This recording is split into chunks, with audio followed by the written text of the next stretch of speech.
ఏ వస్తువునైనా సరే బంధించటానికి ఒక బంధనం గాని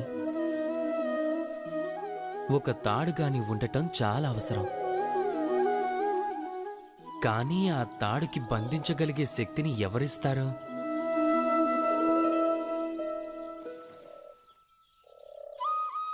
ఇవిగో ఈ దారాలు. వీటితో ముడిపడే తాడు తయారవుతుంది. ఇప్పుడు చెప్పండి, ప్రేమని ఎలాంటి తాడుతో మీ మనసులో బంధిస్తారు?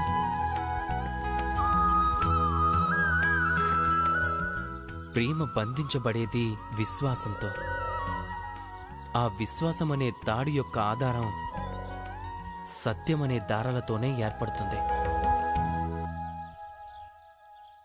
ఇక్కడ ఉత్పన్నమయ్యే ప్రశ్న ఒక్కటే, సత్యం అంటే ఏంటి? సత్యం మన కళ్ళతో చూసేదా? సత్యం అంటే మనం ఆలోచించేదా? లేదు. మనం దేన్నైతే విశ్వసిస్తామో అదే అసలైన సత్యం.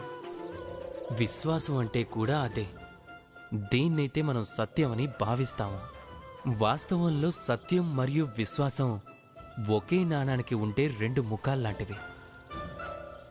ఎక్కడ సత్యం ఉండదో అక్కడ విశ్వాసం కూడా ఉండదు. ఎక్కడైతే విశ్వాసం ఉండదో అక్కడ సత్యం తన అస్తిత్వాన్ని కోల్పోతుంది. ఎవరైనా సరే సత్యం తెలుసుకోవాలనుకుంటే విశ్వాసం ఉంచండి. లోకమంతా ప్రేమమయం అవుతుంది. అప్పుడు మనసు ఆనందంతో చెప్తుంది, రాధా కృష్ణ.